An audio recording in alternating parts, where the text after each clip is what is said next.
A barren mate is a broken throne, and I will not rot beside one. Those were the words that reached Seraphine through the carved oak doors of the great hall, spoken in the voice she had loved, the voice of the Alpha King she had bled for, and they landed in her chest like a blade turned slowly. She felt the mate bond convulse inside her, a living thread of gold suddenly gone black and cold, and her knees nearly folded beneath the weight of it. Her breath caught, her fingertips went numb. Somewhere behind her ribs, a wolf howled that no one else could hear. She pressed her palm flat against the stone wall to keep from falling, and through the gap in the doors she saw him, King Alaric Thornmere of the Iron Claw pack, standing tall and unbothered before his gathered council, his crown of black antler catching the torchlight. And she saw the woman beside him, the woman whose hand rested so easily on his forearm, the woman whose smile she had known her whole life, her own mother, Isolde. "She is proven," Alaric said, and there was warmth in it, warmth he had once given to Seraphine. "She has already borne strong pups. She will give me heirs. Seraphine gives me nothing but a title I regret granting her." The council murmured its agreement, that low animal sound of approval that meant a decision had already hardened into fact. Seraphine did not scream. She wanted to. Every muscle in her body wanted to tear those doors open and let her fury fill the hall until the rafters shook. But she did not. She closed her eyes, and she let the pain move through her like flood water through a doomed house, and when it had passed, she opened her eyes again, and they were dry and clear and colder than the northern sea. If they want to see me broken, she thought, they will have to imagine it, because I will never give them the sight. She stepped back from the doors. She turned, and she walked away down the long torchlit corridor of Iron Claw Keep with her spine straight and her steps silent, and with every footfall a single vow settled deeper into her bones. They would learn what they had thrown away, not tonight, not loudly, but completely. She had been Luna of Ironclaw for 3 years, and in 3 years she had learned every secret the keep kept from its queen. She knew which servants gossiped and which held their tongues. She knew where the old king had hidden his war ledgers before he died and left his son a throne too large for him. She knew that the harvest tributes had been quietly failing for 2 seasons, that the eastern farms whispered of blight, that the treasury Alaric believed bottomless had a flaw much closer than his pride would let him see. She had known all of this, and had said nothing, because a wise woman gathers knowledge the way a squirrel gathers acorns against a winter she cannot yet see. Now the winter had come, and she was ready for it. In her chambers she did not weep. She lit a single candle, and she moved through the rooms with the methodical calm of someone packing for a journey planned long in advance, because, in truth, she had been packing for years.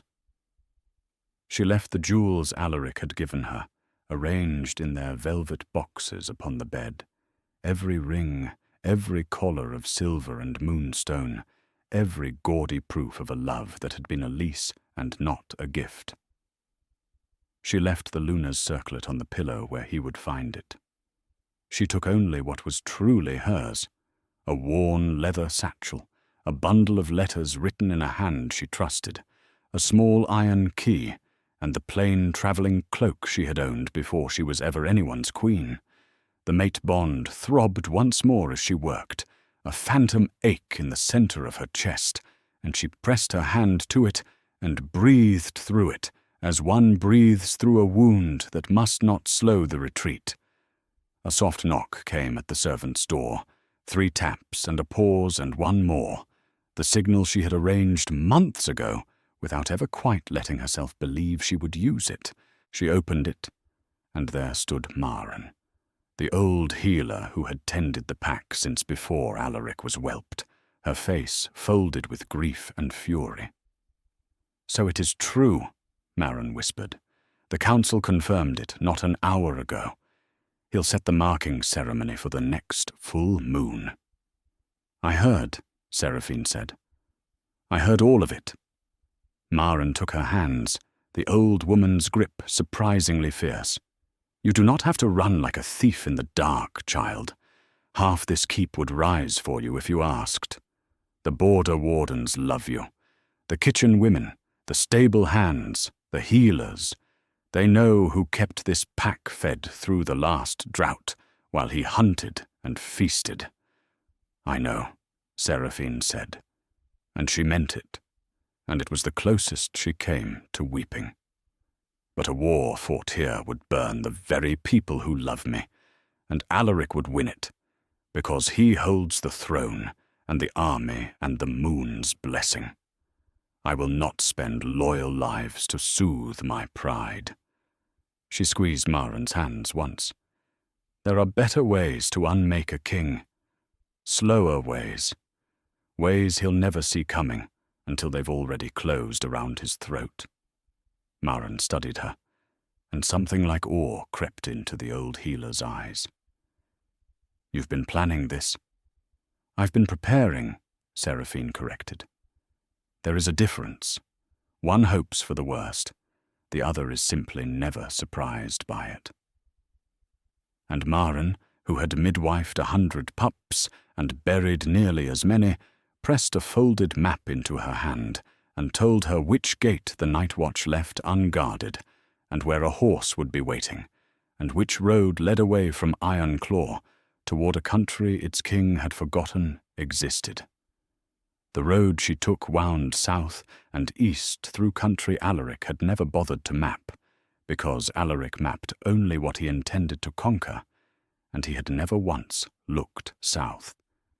Seraphine rode through the dark with the cloak's hood low over her face, and the phantom ache of the severed bond pulsing in her chest like a second, wounded heart.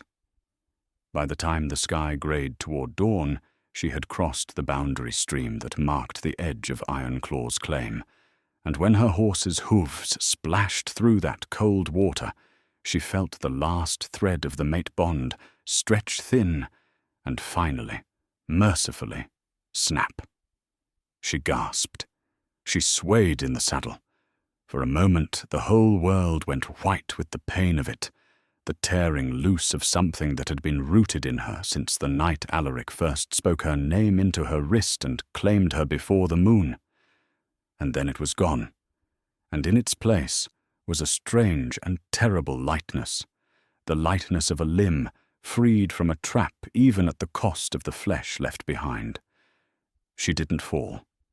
She gripped the reins and she rode on, and by the time the sun cleared the eastern hills, she had stopped shaking. Behind her, in the keep, they would be waking to find her chambers empty and her jewels abandoned. Let them wonder. Let Alaric turn the circlet over in his hands and feel, for one instant, the cold breath of a thing he could not command. She rode toward a place she had heard of, only in the letters bundled in her satchel, letters from a woman named Isovar, who ran a trading house in the free city of Dusk Harbor, a woman Seraphine had corresponded with in secret for over a year under a false name, trading knowledge for knowledge, learning the shapes of a world beyond packs and thrones. Isovar did not know she was writing to a queen. She knew only that her correspondent was sharp, tireless, and possessed of an uncanny grasp of trade, of grain prices and river routes, and the small hidden leverages that moved fortunes. That was the woman Seraphine intended to become again. Not Luna. Not Queen. Just Sarah, sharp and tireless, worth exactly what she could prove and not one coin more. Dusk Harbor rose out of the coastal mist like a thing half-dreamed, a sprawling free city of grey stone and salt-bleached wood, where no single alpha ruled, and no crown was worn, where merchant houses and guild masters and river captains bartered power, the way lesser folk bartered fish. It belonged to no pack. Wolves walked its streets alongside humans and the strange border folk of the marshes, and none of them cared what blood ran in your veins, so long as your word held and your ledgers balanced. Seraphine sold the horse, kept the satchel, and walked into Isovar's trading house on the third morning after her exile with mud on her boots, and nothing to recommend her but a name that was not her own, and a mind sharper than any blade in the harbour. Isovar was a broad, weathered woman, with grey shot through her braids and eyes that missed nothing, and when Seraphine stood before her desk and said, plainly, "I am the one who wrote to you about the grain roots, the one who told you the eastern harvest would fail before it did," Isovar set down her pen and looked at her for a long, long moment. "You cost 3 of my rivals a fortune with that letter," Isovar said at last, "and you made me one. I always wondered who you were." "I was no one you'd have believed," Seraphine said. "I am someone now who needs work, and a room, and a chance to prove I am worth more than a stranger off the road." Isovar leaned back in her chair and folded her arms. "Prove it, then. There is a shipment of salt cod rotting on the North Quay, because 2 guilds are too proud to agree on a price, and it will spoil by week's end. Fix it, and you have your room." Seraphine fixed it by nightfall. 6 months later, the woman who had ridden out of Ironclaw with a satchel and a snapped bond stood on the balcony of Isovar's trading house, overlooking the whole grey sweep of Dusk Harbour, and she was no longer a servant of the house. She was its heart. In half a year, she had done what men who'd worked the harbour for decades could not.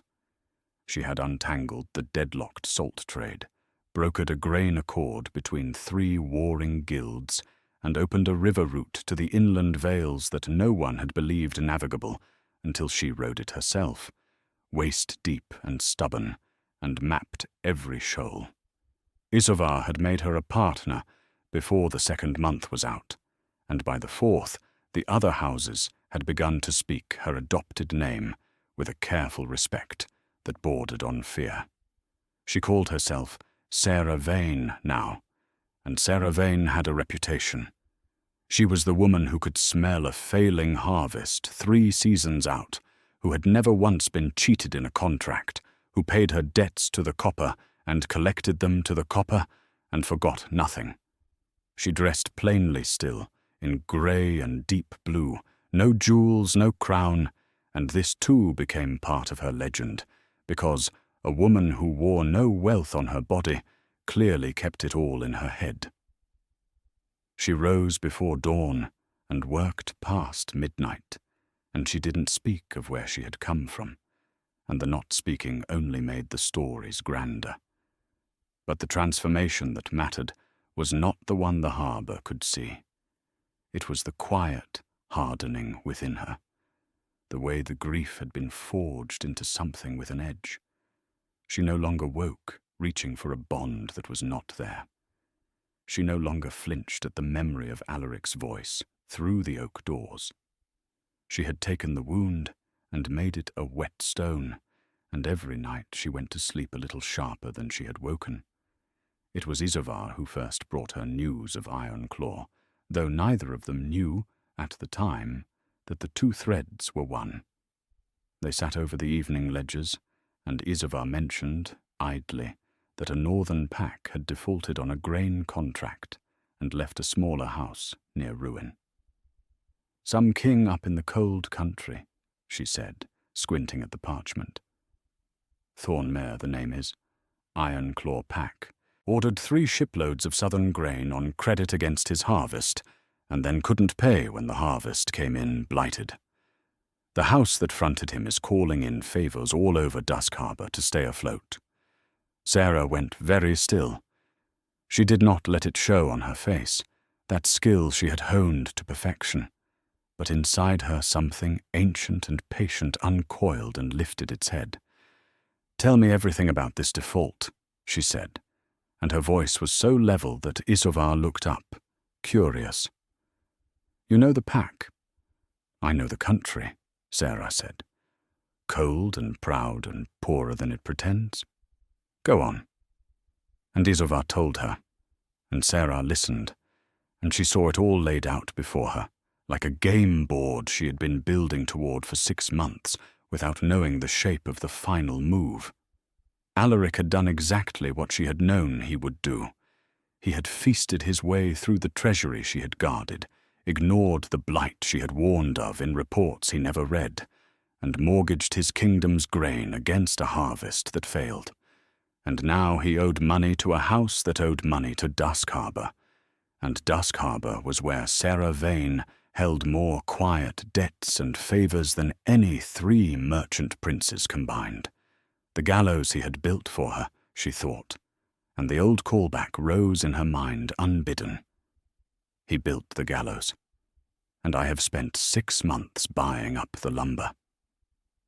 She did not move against him rashly. That was the discipline the wound had taught her. Patience is the sharpest weapon a discarded woman owns, because those who discard her never expect her to still be there when the reckoning comes. So she made no grand gesture. She simply began, quietly, to buy.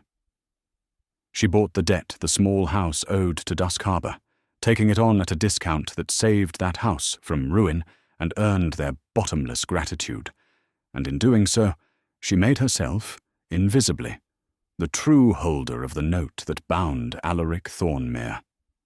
She bought the grain contracts that fed the pack's neighboring Ironclaw, so that when the northern winter came, the only road to bread ran through her ledgers.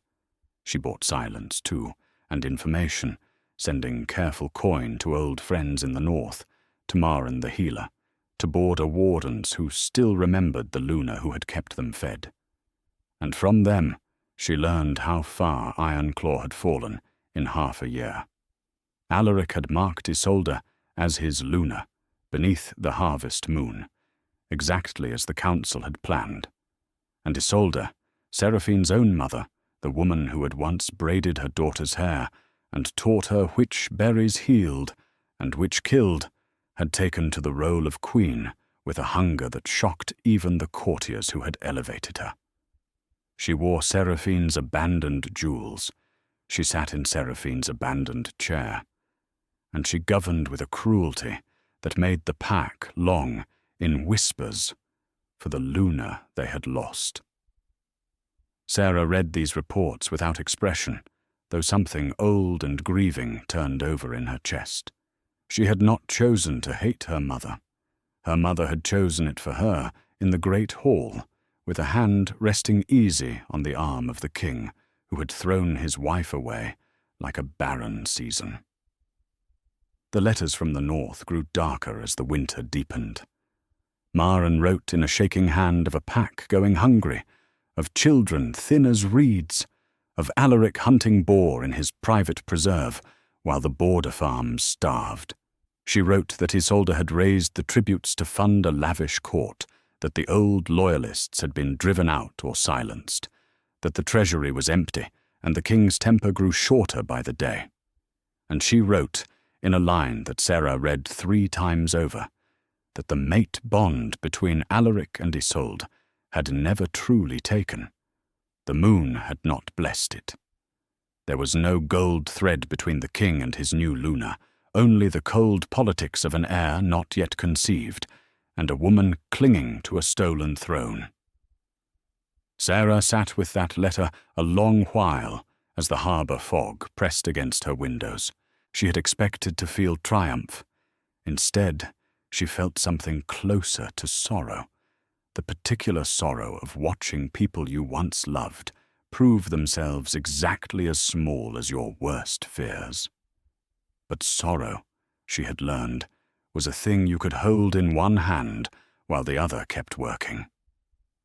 She wrote back to Maren that help was coming, though not in the shape anyone expected, and she told the old healer to hold on, to keep the loyalists alive and quiet through the winter, because spring would bring a reckoning, and she wanted the good people of Ironclaw standing when it came. Then she folded the letter, sealed it with wax that bore no crest, and turned back to the long game she was winning one careful move at a time. The new ally came into her life sideways, the way the best things always did. His name was Corwin Ashford, and he captained the largest river fleet in Dusk Harbour, a lean and unhurried man with river-grey eyes and a habit of listening far more than he spoke. He was a wolf, though he wore it lightly, one of the rare lone ones who had walked away from his birth pack years before and built something of his own on the water. He came to Serra not as a suitor, but as a rival, contesting a shipping contract she'd won out from under him, and when she beat him fairly and thoroughly across a negotiating table, he had done something no man of Ironclaw had ever done. He laughed and shook her hand and said, "You are the sharpest mind on this coast, and I would rather work beside you than lose to you again." From that beginning grew a partnership, and from the partnership grew something quieter and more careful, a trust built entirely of respect. Corwin did not care that she wore no crown. He did not ask what she had been before Dusk Harbour. He judged her by her word and her work, and found both without flaw, and slowly, without quite meaning to, Seraphine remembered what it was to stand beside someone who saw her strength and was drawn to it rather than threatened by it. He never once told her what to do. When she confided at last, on a cold night over cooling wine, the truth of who she had been and what had been done to her, he did not offer to ride north and tear Alaric's throat out, though she could see he wanted to. He only said, "What do you need?" And that question, so simple and so unlike anything the king had ever asked her, undid something knotted in her chest that had been knotted since the oak doors. "I need him to understand," she said. "Not to die. To understand exactly what he threw away, while he still has time to feel it." Corwin nodded slowly. "Then let's make sure he understands." The reckoning began, as such things do, with a letter Alaric never suspected was a snare. Deep in the northern winter, with his treasury empty and his pack hungry and the small merchant house he owed threatening to seize his southern grain rights entirely, the Alpha King of Ironclaw did the only thing his pride would permit. He sought a loan, his stewards casting about the free cities for any house that would lend to a king whose credit was ash, were directed, through a chain of carefully placed suggestions Serra had spent weeks arranging, toward the trading house of Vane and Isovar in Dusk Harbour, said to be flush with silver and willing to gamble on northern grain. Alaric, too proud to travel as a supplicant and too desperate to send anyone he did not trust, resolved to come himself, in disguise, as a mere envoy of the Ironclaw crown. He would negotiate the loan, secure his kingdom through the spring, and no one need ever know the king had begged. He did not know who owned the house he rode toward. He did not know the trap had teeth older than his betrayal.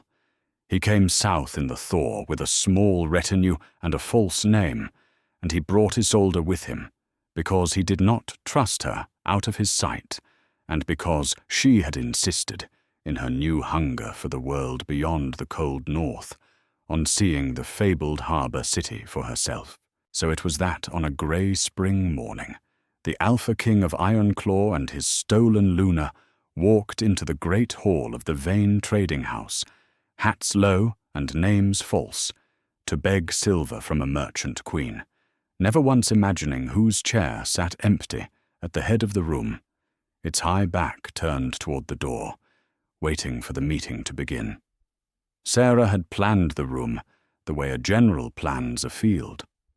She sat with her back to the door, in a tall chair of dark wood, set upon a low dais, a ledger open before her, and Corwin standing at her left hand, and Isovar at her right. The morning light came grey and cold through the tall, salt-glazed windows, and the great hall smelled of beeswax and river damp and old parchment. She heard them enter.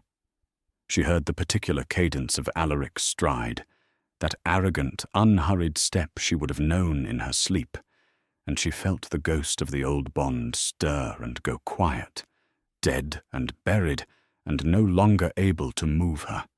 She did not turn. She let the steward announce them by their false names, let them cross the long floor toward her, let Alaric clear his throat and begin, in the smooth, persuasive voice she had once loved, to describe the terms he sought. "The Ironclaw crown seeks a loan against next season's harvest," he said. "The pack is strong, the land is rich, and the return to any house wise enough to invest would be considerable." Sarah let him finish. She let the silence hang, and then, without turning, she said, in a voice pitched low and perfectly level, "The land is not rich. The harvest failed last season, from a blight your king ignored, though he was warned of it in writing. The treasury is empty, because your king feasted through it. And there is no considerable return, because there is no crown worth lending to." She heard him go still. She heard Isolde's sharp intake of breath. "Who are you?" Alaric said slowly. "To speak of Ironclaw as if you know it?" And Seraphine turned her chair. The turning of that chair was the slowest, sweetest movement of her life, and she made it last. She came around into the grey light with her chin level and her eyes dry, and her hands folded calm upon the arms of the chair, and she watched the recognition break across their faces like a wave breaking on rock. Alaric's mouth opened, and no sound came out.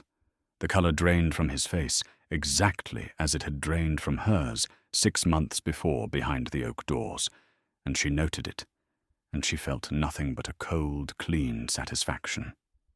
Isolde made a small, broken noise, one hand rising to her throat, the jewels at her wrist, Seraphine's abandoned jewels, catching the light. "Seraphine," her mother whispered. "Sarah Vane," she corrected gently. "The Seraphine you knew died in a corridor outside a great hall 6 months ago. What stands before you is what she built from the pieces." Alaric found his voice at last, and it came out hoarse, stripped of all its royal smoothness.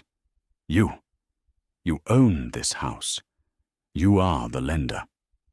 "I own the house," Sarah said. "I own the note that binds your crown to the merchants you defaulted on. I own the grain contracts that feed every pack from your southern border to the sea. I own the river routes your envoys travelled to reach me." She let each fact fall like a stone into still water. "I own, King Alaric, very nearly everything your kingdom needs to survive the coming year. And you rode all this way to beg it from me, without ever once suspecting whose door you were knocking upon." The hall was utterly silent. Corwin had not moved. Isovar watched with the faint, hard smile of a woman enjoying a masterwork. Alaric's hands had curled into fists at his sides, and Seraphine watched the old fury kindle in him, the fury of a king unaccustomed to being denied, and she felt how completely it had lost its power over her. "You will lend to us," Alaric said, and the old command rang in it, the Alpha's voice that had bent 100 wolves to his will. "You are still bound to Ironclaw. You are still my—" "Your what?" Sarah said, and the softness of it cut deeper than any shout. "Your Luna. You unmade that yourself, before your council, in your own words. A barren mate is a broken throne, you said. I heard you. I stood outside those doors, and I heard every word, and I did not scream, and I did not beg, and I did not burn your keep down around your ears, though half your pack would have lit the torches for me. I simply left, and I took nothing of yours, because nothing of yours was ever worth taking." She rose from the chair then, unhurried, and she stood taller than either of them remembered her. "That command does not work on me any more, Alaric. It never truly did.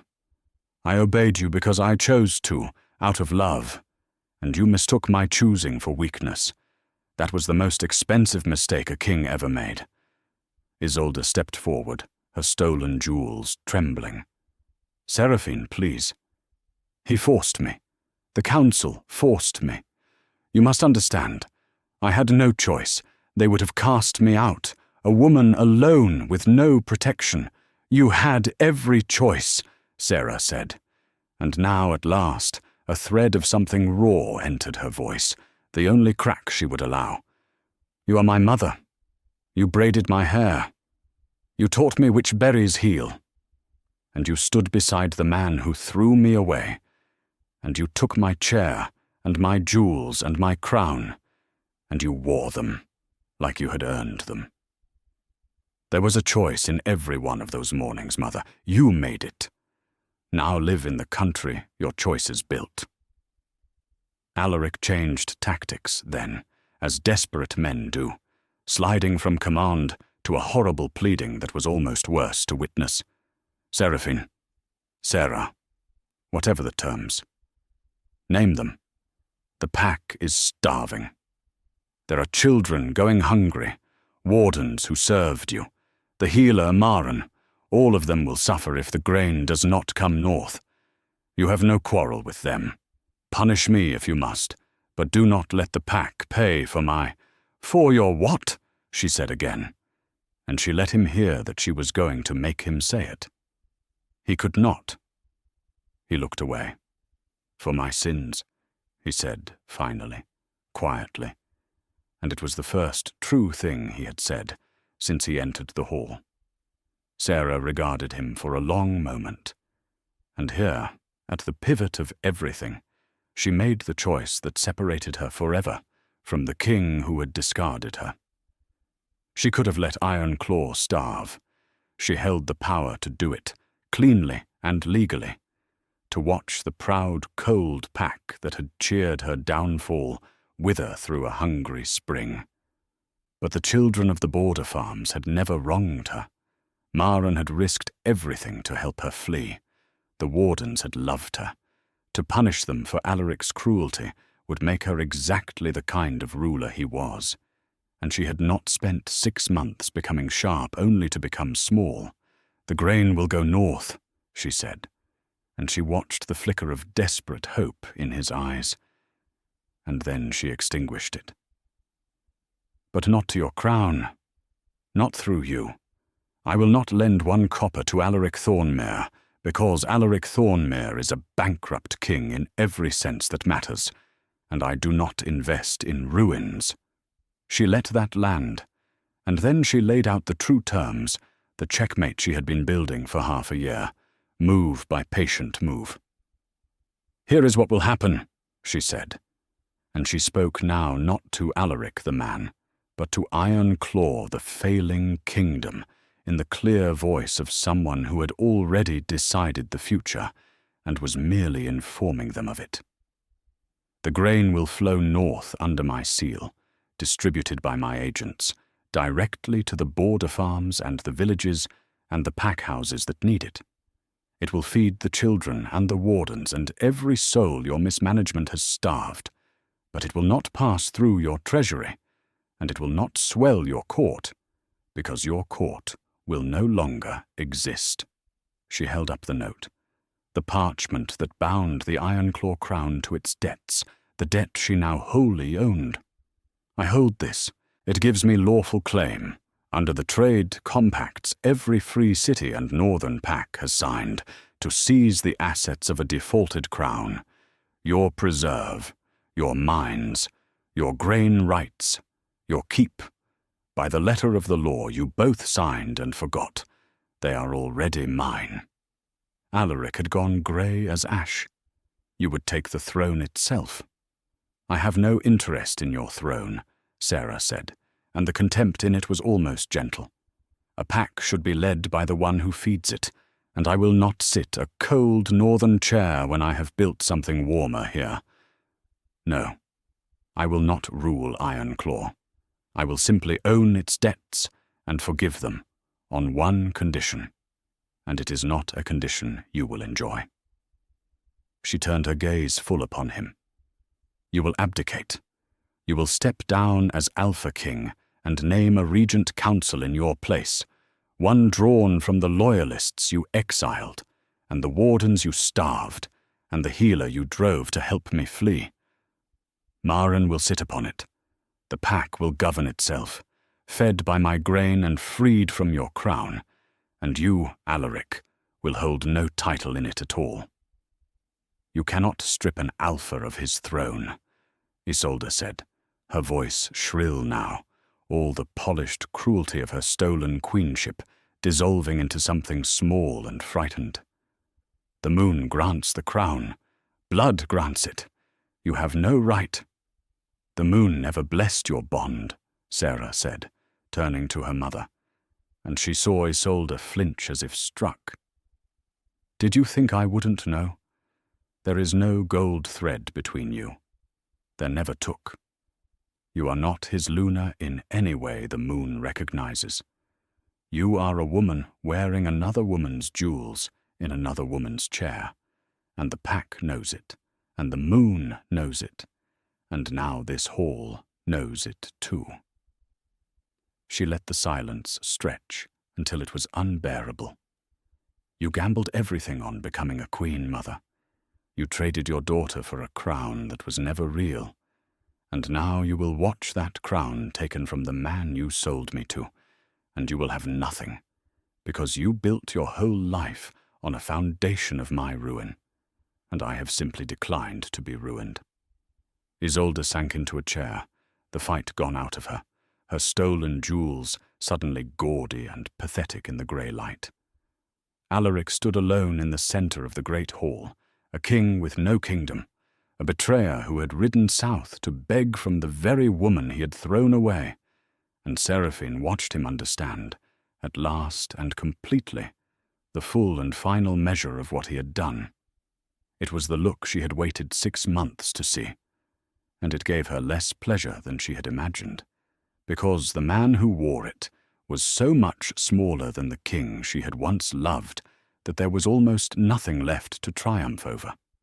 Alaric's abdication was signed in that same hall before the week was out, because he had no other move to make, and even his pride understood, finally, that a starving king ruling nothing was worse than a private man ruling himself. Sarah had the documents drawn with the same meticulous care she brought to every contract, and she read each clause aloud so there could be no later claim of misunderstanding. The Ironclaw crown was dissolved. A regent council was named, with old Maren at its head, and the exiled loyalists recalled, and the border wardens given voice. The debts were forgiven the moment the ink dried, and the first grain barges were already moving north up the river routes Sarah had opened, laden with bread for a hungry pack that did not yet know its Luna had never truly abandoned it.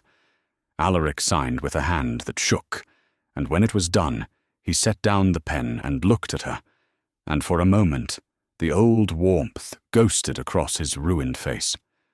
"I loved you," he said quietly. "Before the council, before the pressure for heirs, before all of it. I did love you, Seraphine." She considered him, this man who had held her whole heart in his careless hands, and let it fall. "I know," she said, "and it was not unkind. That is the part I will never understand. You loved me, and you threw me away anyway, because loving me was less important to you than being seen to have a proven mate. You chose your pride over the person who would have died for you. Do not tell me now that you loved me, Alaric. Love that folds the moment it costs you something was never love at all. It was comfort. And comfort is not worth the ruin of a queen. She gathered the signed papers. Go home. Not as a king, as a man. Learn to be worth something that isn't handed to you by the moon. It is the hardest work there is. I would know. Isolde came to her the night before. They rode north, alone, in the grey hour before dawn, and Seraphine received her, because there are conversations a daughter owes herself, even when she owes the other person nothing. Her mother had shed the stolen jewels. She looked older without them, and smaller, and for the first time in years she looked like the woman who had braided Seraphine's hair by firelight in a smaller, poorer, happier time. I have no defense, Isolde said. I told myself I had no choice. It was a lie. I was afraid of growing old with nothing, and when they offered me the crown, I took it, and I did not let myself think about what it cost you, because thinking about it would have meant giving it back. She looked at her daughter with wet eyes. I know you cannot forgive me. I would not ask it. Seraphine was quiet for a long time. Outside, the harbour bells rang the hour, and the fog moved against the windows, and somewhere a river gull cried. I don't forgive you, she said at last. Not yet. Maybe not for years. Maybe not ever. But I am not going to carry you for the rest of my life either, because you are not worth the weight, and I have better things to build than a monument to my own betrayal. She reached into her satchel and drew out a small purse of silver and set it on the table between them. This is not forgiveness. It is enough to live modestly somewhere far from Ironclaw, where no one knows what you did. Take it and go, and do not write to me. If you ever become someone worth knowing, the moon will find a way to tell me. Until then, we are strangers who share a face. Isolde took the purse with trembling hands and wept, and Seraphine did not comfort her and did not join her, and when her mother had gone, she sat alone in the grey light and let herself grieve. At last, the mother she'd had before the great hall, the one who had truly died the night the oak doors closed. The years that followed were the quietest and the fullest of Seraphine's life, and there is not much drama in them, which is precisely how she wanted it. The house of Vane and Isovar grew until it was the largest trading concern on the whole grey coast, and then Isovar, old and content, retired to a cottage in the marshes and left it wholly in Seraphine's hands, and the merchants and guild masters and river captains of Dusk Harbour, in the informal way of a free city, began to call her something they had never called anyone before. They called her Queen of the Harbour, half in jest and half in earnest, because she ruled no throne and wore no crown, and yet nothing of consequence moved through that city without passing across her ledgers, and she governed the tangled trade of 10,000 souls with a fairness and a foresight the coast had never known. She fed the inland vales through 3 hard winters. She opened schools where merchant children and dock children learned their letters side by side. She kept her word to the copper and collected her debts to the copper and forgot nothing, and under her quiet hand, Dusk Harbour became the richest and most stable free city on the northern sea, a place where worth was measured by what you could prove, and not by the blood in your veins or the title on your brow. She had built the warm thing she told Alaric she would build, and it outshone the cold northern crown so completely that within a few years the very memory of the Alpha King had faded from the coast. A footnote, a cautionary tale traders told about the perils of pride. She and Corwin married in the 5th spring, in a small ceremony on the river with no crowns and no court, only the people who had earned the right to stand there. The moon blessed their bond the way it had never blessed her first, a gold thread, bright and true, and entirely unforced. And when Seraphine felt it settle warm into her chest, she understood at last the difference between a bond you are commanded into, and a bond you choose freely, with your whole open heart.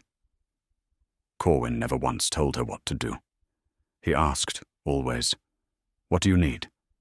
And she asked it back, and between the two of them, they built a partnership so balanced that the harbour folk used it as a byword for how a marriage ought to go. They had children in time, 3 of them, sharp and stubborn and loved without condition, and Seraphine raised them to know that no one, not a king, not a council, not even a mother, had the right to tell them what they were worth. She taught her daughters which berries healed and which killed, the way her own mother once had, and when she did, she thought of Isolde without bitterness now, only with a distant, faded sorrow, the way one remembers a story that happened to someone else. She never saw her mother again. Word came years on that Isolde had died quietly in a southern town, alone but not destitute, and Seraphine grieved for one evening by the fire and then let it go, because she had made her peace long before, in the grey hour before a dawn on the harbour.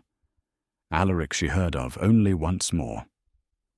A decade after the Great Hall, a traveller came through Dusk Harbour with news of the northern Pax, and mentioned in passing a man who had once been a king and now worked the border farms with his own hands, a quiet man who spoke little and laboured hard, and had, over long years, earned a small and grudging respect from the very people he had once starved.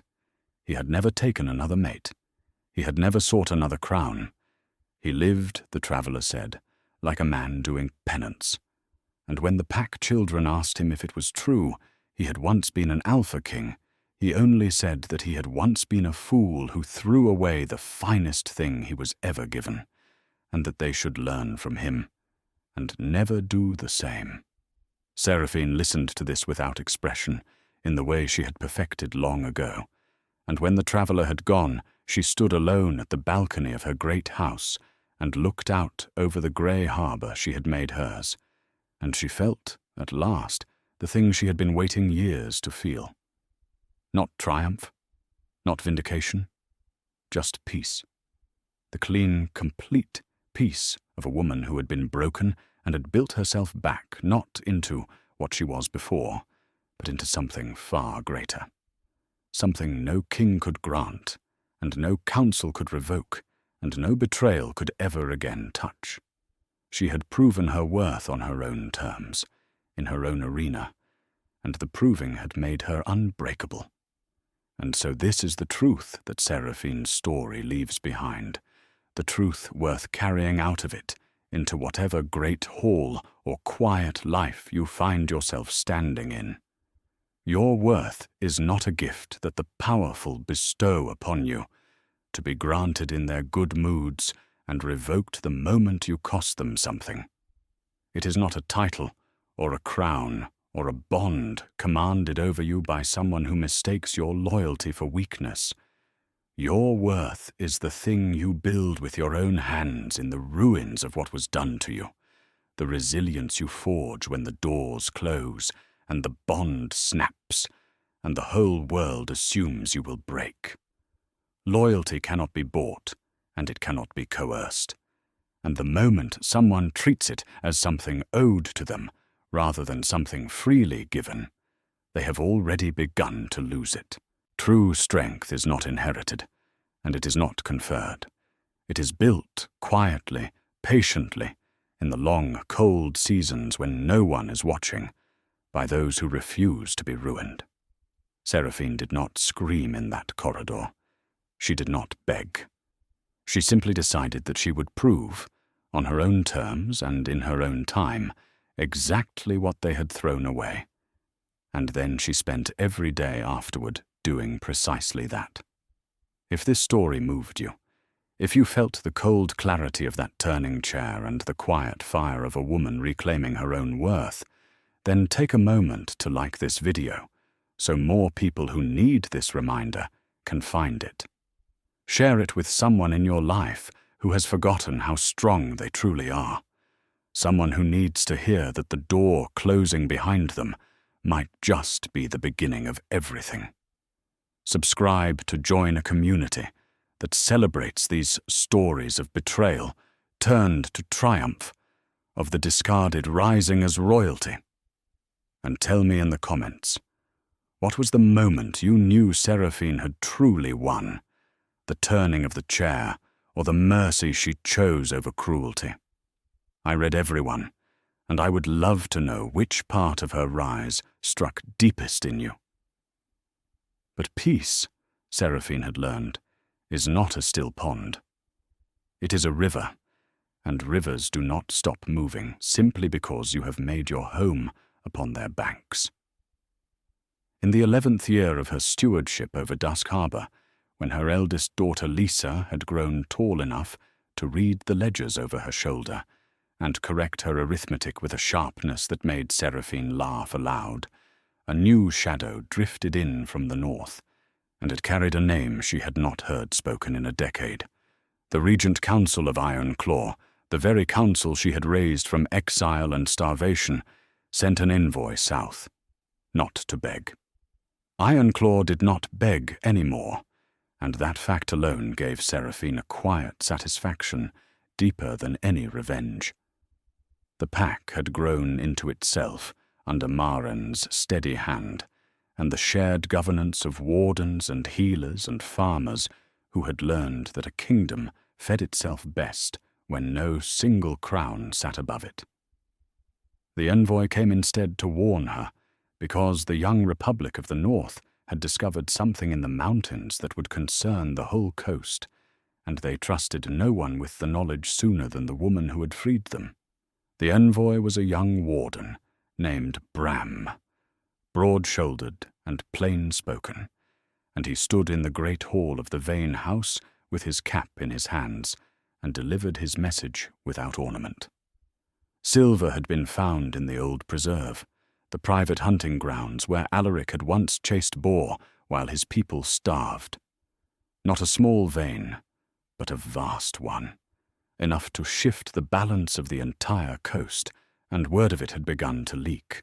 Already a predatory house from the far southern cities, a concern called the Meridian Syndicate, that Seraphine knew by its bloodless reputation, had begun buying up river rights and grain contracts along the routes to the north, positioning itself to strangle Ironclaw's access to the sea and force the young Republic to sell its silver at a fraction of its worth, or starve trying to refuse. The Council fears, Bram said carefully, that we traded one master for a subtler one. We are free of a king.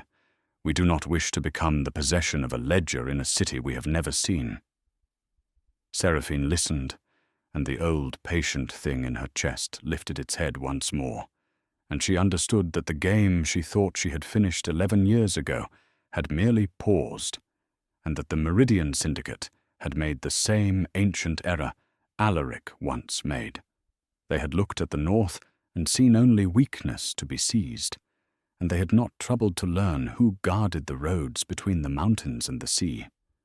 She did not act rashly, because rashness had never once served her. She sent Bram back north with a promise and a warning both, and then she summoned Corwin and Lisa and the senior partners of the house, and she laid the board out before them, the way Isovar had once laid out a shipment of rotting salt cod. The Meridian Syndicate believes it can take the north the way Alaric believed he could discard me, she said, by assuming that the thing it wishes to seize has no defender who matters. It has forgotten to check whose roads it is buying. It has forgotten to ask who holds the debts beneath the debts. She smiled, and it was the old cold, clean smile that the harbour had learned to fear. Let us remind them. Over the following months, she moved as she had always moved, invisibly and completely. She did not fight the syndicate for the river rights it wanted. Instead, she quietly bought the rights to everything the syndicate would need after it had those rivers: the dry docks where its barges were repaired, the cooperages that made its barrels, the very warehouses along the southern quays where it stored the goods it hoped to trade.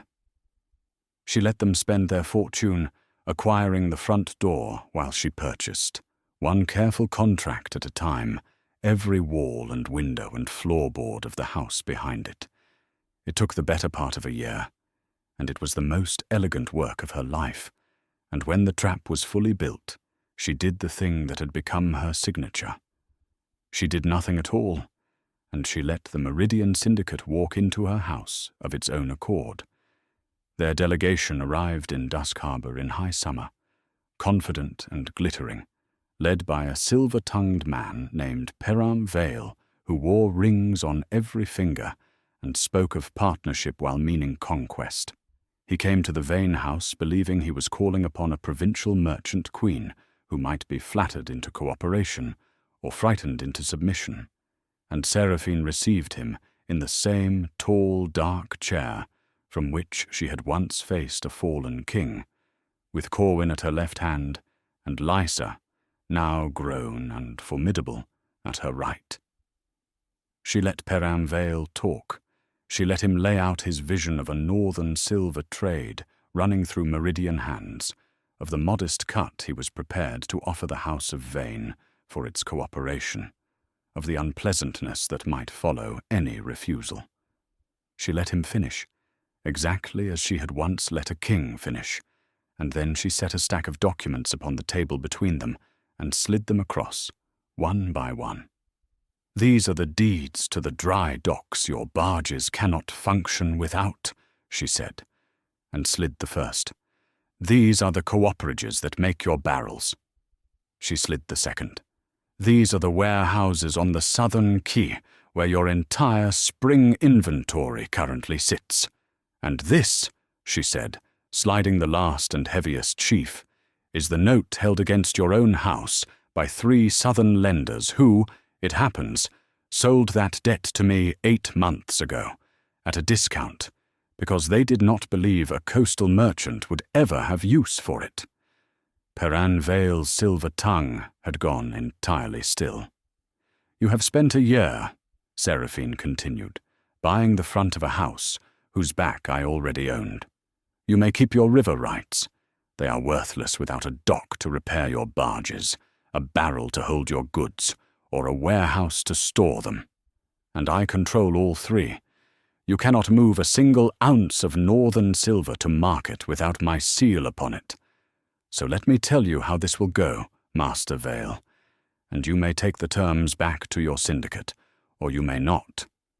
But they will not change." She rose, and she was still, after all these years, taller than men expected. "The North will sell its silver freely, at a fair price, through the free port of Dusk Harbor, and Ironclaw will keep the greater share, because it is Ironclaw's silver. Your syndicate may purchase at the open rate like any honest house, or it may withdraw from this coast entirely.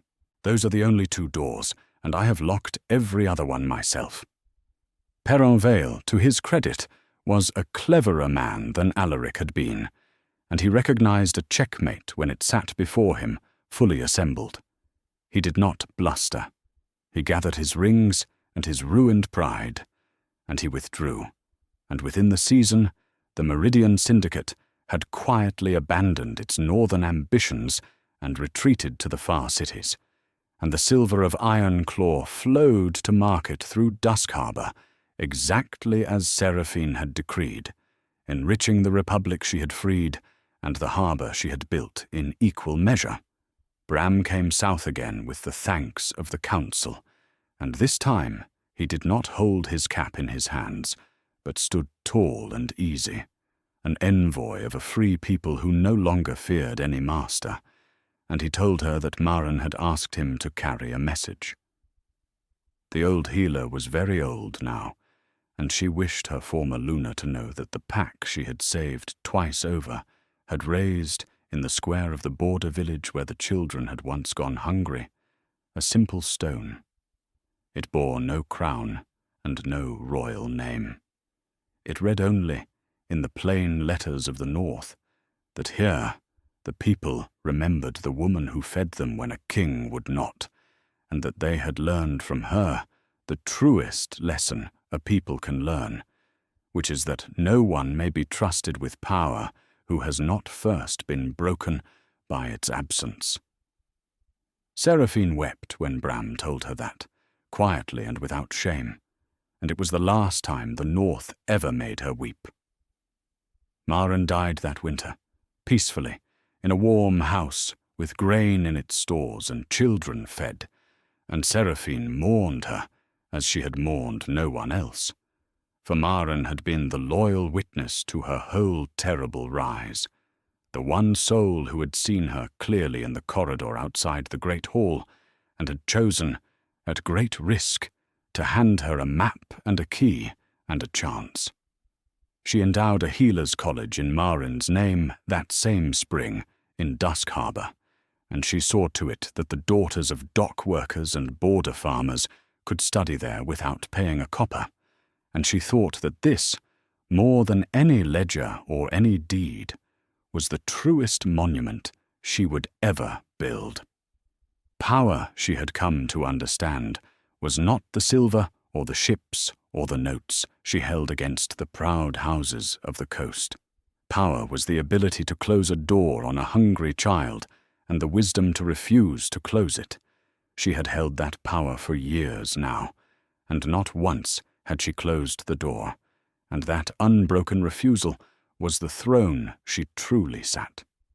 She grew old in that house on the grey harbour, and she grew old well, surrounded by children and grandchildren and the noise of a busy, generous life. And when the traders and the guildmasters and the river captains of a dozen free cities spoke of her in the last years, they no longer called her Queen of the Harbour in jest.